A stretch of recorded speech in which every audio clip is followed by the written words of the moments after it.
Bonjour à vous tous, chers compatriotes, chers amis des 5 continents. Je suis ravi de vous retrouver. Je tiens tout d'abord à vous remercier pour vos nombreux messages d'encouragement que j'ai reçus ces dernières semaines. Je suis donc ravi de vous retrouver pour vous présenter mon nouveau livre. Il s'intitule Belgique-Congo, quel avenir? Entre colonisation et mondialisation. Il est paru aux éditions SAMSA à Bruxelles, juillet 2024. Alors pourquoi ce titre? D'abord, il y a eu beaucoup de questionnements de la part des Belges que j'ai rencontrés ces derniers temps. Mais après mûre réflexion, j'ai estimé qu'il était temps de dresser un état des lieux des relations entre la Belgique et le Congo. La tragédie congolaise qui perdure soulève beaucoup de questions.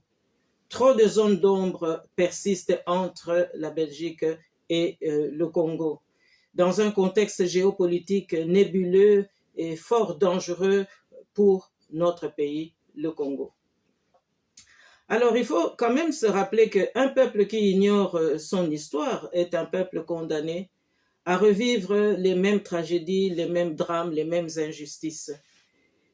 Un peuple qui ignore qui sont ses frères, qui sont ses vrais amis, qui sont ses voisins et qui sont surtout ses ennemis, eh bien, c'est un peuple qui est condamné à vivre la domination, la recolonisation et, pour tout dire, l'extermination. Alors, chers amis, chers compatriotes, je me suis souvenu de Nelson Mandela qui disait que tout ce qui est fait pour nous, sans nous, est contre nous. Je me suis aussi rappelé de René Dumont qui disait que le décolonisé doit être respecté. Et pour ce faire, il faut lui dire la vérité, même si cette vérité est dure et cruelle. Et moi, j'ajoute tout simplement que la vérité et le respect vis-à-vis de l'ancien colonisateur, mais c'est aussi de lui dire ce qu'il y a, mais sans embâge, et sans hypocrisie et sans faux fuyant.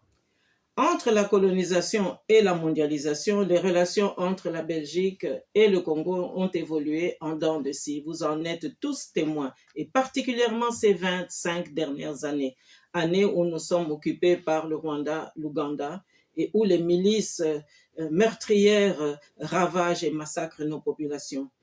Alors, ces relations en dents de scie, il est vrai que de part et d'autre, les responsabilités sont partagées. Les culpabilités sont avérées, les dysfonctionnements et les trahisons sont établis.